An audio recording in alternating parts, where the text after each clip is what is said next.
Perjuangan Hitori untuk membawa bandnya terkenal belum berakhir. Di part ini kita akan melihat seberapa jauh kemajuan dari Kesoku Band. Nah, biar nggak cerita panjang di awal, kita langsung mulai aja ceritanya. Yang belum nonton part 1 bisa klik link di kolom komentar ya. Oke deh, mari kita mulai. Inilah dia, Bocchi The Rock. Hari ini, kita dan Nijika akan mengunjungi rumah Hitori untuk membuat desain baju band mereka. Saat mencari di mana rumah Hitori, mereka malah dikejutkan dengan banner besar di salah satu rumah. Dan ternyata itu adalah rumah Hitori. Itu hanya sebuah kejutan kecil, karena ketika mereka mulai menekan bel, penyambutan lainnya muncul. Hitori berpenampilan unik untuk menyambut mereka berdua. Setelah menyambut di depan rumah, Hitori pun mengajak kita dan Nijika ke kamarnya. Sesampainya di kamar, mereka kembali dikejutkan dengan dekorasi kamar yang mendadak berubah seperti tempat hiburan. Ini adalah kali pertama rumah Hitori kedatangan teman, itulah kenapa dia sangat berlebihan. Saat Hitori pergi membawa minum, Nijika dan kita dikejutkan dengan suara anak kecil di belakang mereka. Dia adalah adik Hitori, Futari Goto. Karena Futari mempunyai kepribadian yang berkebalikan dengan Hitori, Futari dengan mudahnya bisa dekat dengan Nijika dan kita. Mengetahui kakaknya membawa teman ke rumah, Futari berlari memberitahu ibu Hitori, Michio Goto, dan ayah Hitori, Naoki Goto, tentang keajaiban datangnya teman Hitori. Tentu saja Michio dan Naoki sangat senang. Mereka bahkan memanggil para gadis untuk turun saja dan makan bersama. Di sana Michio sempat mengatakan kalau sebelumnya dia mengira Hitori mempunyai teman hayalan, karena kan selama ini Hitori tidak pernah berteman dengan siapapun. Setelah menghabiskan waktu bersama dengan keluarga, kini mereka bertiga kembali ke kamar untuk membahas desain baju lagi. Satu persatu mereka memberikan ide desain buatan mereka, termasuk Rio yang mengirimkan desainnya melalui grup. Tapi dari sekian banyak desain yang diberikan, tidak ada satupun yang sesuai. Di hari ini, mereka benar-benar menyerah. Tapi beberapa hari kemudian, Nijika memutuskan untuk mengambil ide desain dari miliknya saja, dan terlihat desain ini memang lebih menarik, tampilannya tidak heboh. Di sana juga tetap menampilkan kawat pengikat sebagai lambang dari nama band mereka. Di tengah rasa bahagia karena sudah mempunyai seragam, kita memberitahu mereka kalau ada kemungkinan dalam waktu dekat akan terjadi angin topan. Tentu saja hal itu sangat menakutkan. Bagaimana jika angin topan itu terjadi di hari mereka konser nanti? Untuk mencegah hal itu terjadi, Hitori memutuskan membuat Teru Bozo, boneka penangkal hujan. Dengan semangat positifnya, Hitori sangat berharap semuanya akan berjalan lancar. Akan tetapi di hari konser, mereka semua malah ditampar kenyataan kalau hujan topan tetap terjadi. Yang menonton mungkin akan sangat sedikit, tapi mau bagaimanapun juga, konser tetap harus dilaksanakan. Di tengah rasa putus asa, Kikuri ternyata tetap menyempatkan datang. Tidak hanya Kikuri sih, dua gadis yang membeli tiket dari konser jalanan sebelumnya juga datang. Terlihat Kikuri sangat dekat dengan Seika, karena ternyata Kikuri adalah adik tingkat Seika saat di kampus dulu. Seiring berjalannya waktu, pengunjung tetap berdatangan walaupun jumlahnya jauh dari target. Mereka pun mulai menaiki panggung dan mulai memperkenalkan diri. Setelah itu mereka pun mulai memainkan musiknya. Terlihat kebanyakan dari pengunjung tidak terlalu tertarik dengan penampilan Kesoku Band. Tentu saja hal itu sangat membuat Hitori panik. Hitori bahkan menyadari kegugupan yang dialami teman-temannya. Cara bermain mereka tidak selancar seperti saat latihan. Setelah lagu pertama selesai, Hitori melihat ekspresi wajah dua gadis yang membeli tiket darinya. Hitori jadi merasa kalau dia tidak ingin mengecewakan penggemarnya. Maka dari itu Hitori tiba-tiba saja melakukan solois untuk menarik perhatian penonton sebelum menyanyikan lagu kedua. Anggota lain memahami maksud itu. Mereka pun dengan cepat segera masuk ke lagu selanjutnya.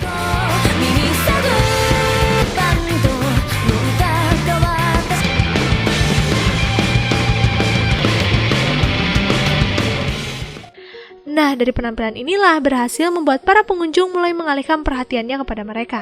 Terlihat yang ada di sana tampak menikmati penampilan Kesoku Band. Untuk merayakan penampilan tadi, mereka pun pergi untuk makan-makan bersama. Seika bahkan mentraktir mereka semua loh. Dia merasa bangga melihat kemajuan dari band yang besar di klub musiknya ini. Kikuri pun menghampiri Hitori memberi saran kepada Hitori untuk kedepannya setiap bermain agar lebih menikmati penampilannya saja dan jangan terlalu memikirkan kesuksesannya. Hal itu malah akan membebani Hitori. Hitori tentu saja sangat terbantu dengan masukan itu. Tiba-tiba Hitori sadar kalau Nijika pergi ke toilet sudah terlalu lama, maka dari itu dia pun mencari Nijika. Tapi ternyata Nijika tidak di toilet. Nijika sedang melamun di depan. Hitori pun menghampiri Nijika.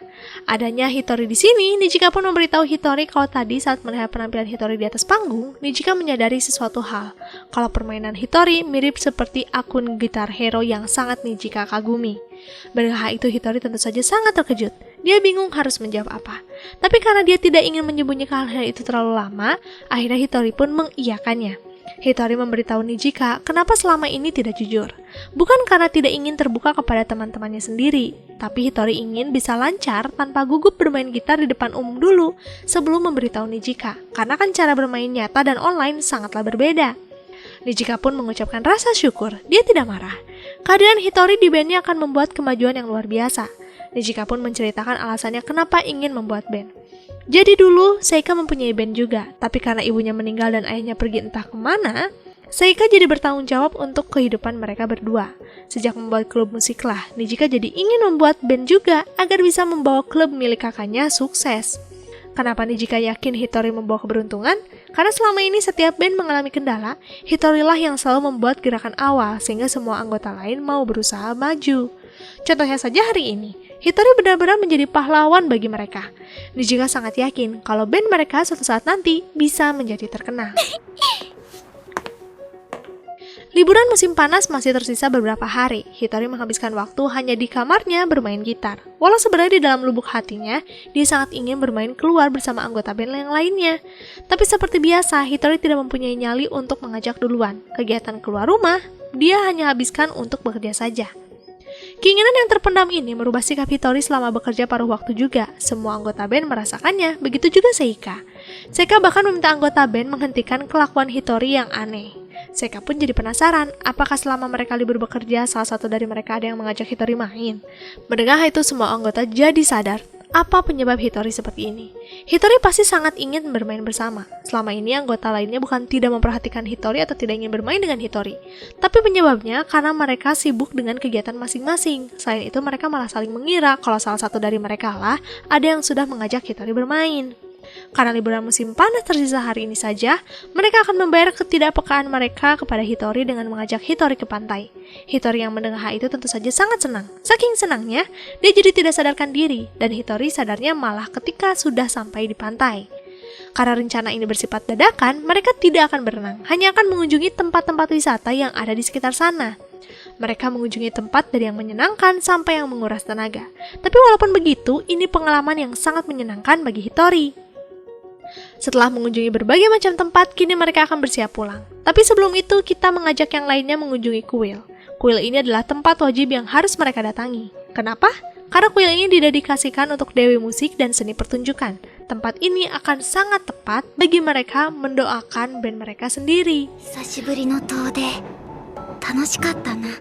Setelah liburan menyenangkan, kini Hitori harus ditampar keadaan kalau hari ini sudah waktunya masuk sekolah lagi. Liburan musim panas sudah selesai. Ditambah lagi, hari pertama sekolah disambut dengan pengumuman festival budaya.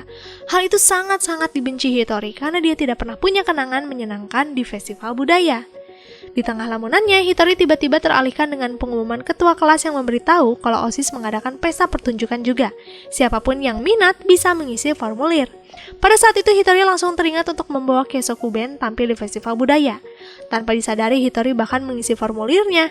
Tapi anehnya saat akan memasukkan formulir ke kotak OSIS, keberanian Hitori menciut. Saking memikirkan kegugupan, Hitori jadi pingsan. Hitori pun tersadar dan di sana ada kita. Kita sangat khawatir saat tahu kalau Hitori pingsan. Hitori melihat kertas formulir di belakang kita. Tentu saja Hitori jadi tidak ingin kita melihat formulir itu. Maka dari itu, Hitori meminta kita kembali saja ke kelas. Untungnya kita mengiyakannya. Jadi ketika kita sudah pergi, Hitori dengan cepat membawa formulir itu dan langsung membuangnya. Di keesokan harinya, Hitori bertemu lagi dengan kita. Di sana kita menceritakan kalau kemarin dia kembali ke UKS loh karena khawatir. Tapi sesampainya di UKS, kita tidak menemukan Hitori. Yang ada, kita malah menemukan formulir pertunjukan yang ada di tong sampah. Kita menyerahkannya ke pihak OSIS karena kita pada saat itu mengira kalau Hitori sedang berhalusinasi. Jadi salah memasukkan kertas formulir ke tong sampah. Mendengar itu, Hitori mengalami kekakuan seharian. Di sanalah kita baru sadar apa yang sudah dia lakukan. Kita sangat bersalah, dia akan meminta pihak OSIS membatalkannya, itu pun jika masih bisa. Di tengah kebingungan, Kikuri tiba-tiba datang memberikan tiket konser band miliknya. Tiket ini diberikan gratis sebagai tanda terima kasih kepada Hitori. Karena pertunjukannya diselenggarakan hari ini, mereka pun langsung pergi ke lokasi konser di Shinjuku. Sesampai di tempat konser, mereka dikenalkan kepada anggota band Kikuri yang lainnya. Dia bernama Eliza sebagai gitaris dan Shima sebagai drummer. Mereka ini adalah anggota band senior yang sangat baik menyambut junior yang masih merintis. Pertunjukan band Kikuri pun dimulai. Dalam seketika Hitori terkesima dengan penampilan band Kikuri. Menurutnya Kikuri mampu memancarkan cahaya dan karisma yang berhasil menarik perhatian penonton yang ada. Semua pemain saling terkoneksi membuat musik jadi enak didengar. Melihat penampilan yang luar biasa ini, Hitori pun memutuskan untuk tetap melanjutkan proses pertunjukan nanti di festival budaya. Selain melihat penampilan band Kikuri yang keren, di belakang panggung Kikuri sempat memberikan masukan kepada Hitori tentang bagaimana menghilangkan rasa tidak percaya diri, karena sebenarnya Kikuri juga seorang introvert. Nah, dari sanalah secercah cahaya muncul di pikiran Hitori. Maka dari itu sepulang melihat konser, mereka berempat langsung menuliskan list lagu yang akan mereka nyanyikan. Selain itu, Ryo akan membuat Hitori bermain solois di salah satu lagu, agar semakin mengeluarkan kemampuan Hitori. Lalu di sini, kita dan Hitori pulang bersama. Tiba-tiba saja kita meminta maaf kepada Hitori tentang tragedi menyerahkan formulir ke OSIS. Sebenarnya, kita tahu kalau Hitori sengaja membatalkan pertunjukan, tapi kita dengan egoisnya tetap menyerahkan kertas itu. Mendengar hal itu, Hitori tidak marah. Baginya itu keputusan yang tepat, karena kini Hitori jadi lebih berani. Dia bahkan menantikan hari itu tiba. Mengetahui Hitori tidak marah, kita berjanji akan berusaha semaksimal mungkin. Dia bahkan belajar gitar dengan bantuan Ryo juga, karena kita tidak ingin mengganggu latihan Hitori. Kita ingin Hitori fokus saja dengan penampilan soloisnya nanti. Singkat cerita, festival budaya pun tiba. Sebelum hari pertunjukan tiba, Nijika dan Ryo mengunjungi sekolah Hitori. Mereka sangat ingin melihat kelas Hitori. Tapi sesampainya di sana, mereka malah melihat kita yang sedang kebingungan mencari Hitori. Menurut teman sekelasnya, Hitori izin ke toilet, tapi sampai saat ini belum kembali juga.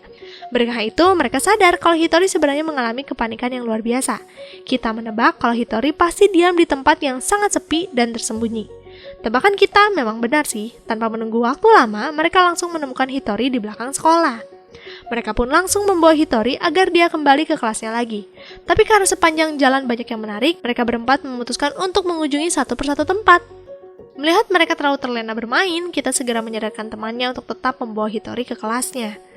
Setelah mengembalikan Hitori, kita, Ryo, dan Nijika pun duduk sebagai pengunjung di cafe maid milik kelas Hitori. Terlihat Hitori mencoba berkontribusi dalam kegiatan, walaupun keberadaan jiwanya melayang entah kemana. Kita pun memberi masukan kepada Hitori bagaimana caranya untuk menarik perhatian pengunjung. Kebetulan teman sekelas Hitori melihat gerakan kita, maka dari itu kita malah dimintai tolong untuk membantu kelas ini. Dengan senang hati kita mau. Tidak hanya kita, malahan Nijika dan Ryo juga mau membantu kelas Hitori agar Hitori tidak terlalu tertekan. Keberadaan mereka bertiga benar-benar membantu kelas ini. Bahkan tanpa disangka-sangka, menu buatan mereka habis dalam sekejap. Kini, saatnya mereka kembali berlatih. Mereka berempat benar-benar mengerahkan tenaganya agar bisa menampilkan yang terbaik. Hitori menantikan hari esok. Dia yakin semua anggotanya merasakan hal yang sama. Hitori sangat berharap semuanya berjalan lancar. Singkat cerita, hari pertunjukan pun tiba. Walaupun Hitori mengalami kegugupan yang luar biasa, dia menekan semua itu demi bisa berdiri tegak di atas panggung ini. Tirai pun dibuka, terlihat penonton yang sangat banyak hadir di depan matanya. Teman, keluarga, dan fans juga hadir di sana. Melihat pendukung terdekatnya hadir, tentu saja mendorong Hitori untuk melakukan yang terbaik. Dengan keberanian yang penuh, penampilan pun dimulai.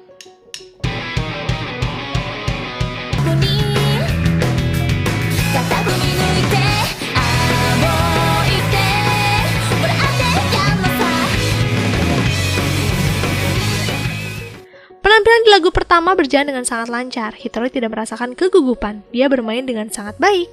Saat akan memasuki lagu kedua, Hitori baru mengalami kendala. Tiba-tiba saja, senar kunci E tidak bisa digunakan, padahal kemarin tidak kenapa-napa. Mungkin karena gitar ini terlalu tua, ini kan gitar kesayangan ayahnya dari dulu. Hitori sangat panik, karena sebentar lagi Hitori harus melakukan solois. Di tengah tekanan yang ada, Hitori melihat botol minuman bekas Kikuri. Dengan cepat dia menggunakan botol itu untuk menggunakan teknik bottleneck. Apa yang dilakukan Hitori ini sangat brilian. Penampilannya tetap memukau. Dia masih bisa memainkan musik sampai selesai. Setelah lagu kedua selesai, Hitori seperti tidak menyangka bisa melewati cobaan seperti itu. Semua orang yang ada di depannya tetap bertepuk tangan. Mereka benar-benar menikmati penampilan dari Kesoku Band. Tragedi senar putus tentu saja menjadi daya tarik penonton. Mereka ingin mendengar sepatah dua patah dari Hitori. Tentu saja hal itu sesuatu hal yang menakutkan bagi Hitori. Dia memikirkan apa yang bisa membuat speech-nya menarik. Hitori teringat penampilan Kikuri dan tanpa berpikir panjang, dia melompat ke arah penonton begitu saja. Walaupun ada tragedi Hitori yang pingsan, penampilan hari ini tetap sukses. Festival budaya pun berakhir. Lalu di sini Hitori meminta maaf kepada ayahnya karena sudah merusak gitar kesayangannya. Hitori berjanji akan menabung dari kerja paruh waktu untuk menggantinya. Naoki pun menyodorkan sejumlah uang yang sangat banyak kepada Hitori agar dia bisa membeli gitar. Hitori tentu saja terkejut dari mana ayahnya mempunyai uang sebanyak ini dengan cepat. Michio pun memberitahu Hitori kalau uang itu adalah uang dari hasil iklan video milik Hitori. Michio dan Naoki diam-diam memonetisasi akun Hitori ketika tahu kalau persyaratannya sudah terpenuhi. Hitori tentu saja sangat senang karena dia bisa menghasilkan uang sebanyak itu. Selain itu, dia jadi bisa mencari pengganti gitarnya yang rusak. Maka dari itu, sepulang bekerja, Hitori meminta teman-temannya memilihkan gitar baru. Nijika menemukan toko yang menyediakan berbagai macam perlengkapan musik dan terlihat di dalamnya sangat lengkap. Seperti biasa, Hitori mengalami kegugupan memilih gitar karena pelayan yang terus mengikutinya. Untungnya, kita mendampingi Hitori sampai pada akhirnya Hitori berhasil memilih salah satu gitar. Ryo pun langsung mengajak pulang karena dia paham kalau Hitori pasti tidak sabar untuk mencoba gitarnya. Mereka pun menyetujuinya. Sepanjang jalan, Nijika ingin mereka mulai mempersiapkan lagi segala sesuatunya untuk konser selanjutnya, walaupun belum tahu sih kapan konser itu akan tiba. Dan cerita pun ditutup dengan memperlihatkan Hitori yang siap menyambut pertunjukan lainnya bersama dengan gitar barunya. Selesai deh, gimana? Seru kan ya? Ya iyalah, anime ini menjadi anime terbaik di tahun lalu loh. Bahkan ratingnya aja mendahului Chainsaw Man. Mima sih merekomendasikan kalian untuk nonton full ceritanya, karena di sanalah kalian akan menemukan sisi komedi ringan yang disuguhkan. Makasih yang udah setia mampir di channel ini. Anime apa lagi nih yang akan kita review? Mima juga belum tahu sih dan belum dapat pencerahan. Kalian yang mau bantu bisa tulis aja di kolom komentar ya, siapa tahu terpilih. Oke deh, sampai jumpa lagi di next video. Jamatane, arigato gozaimasu.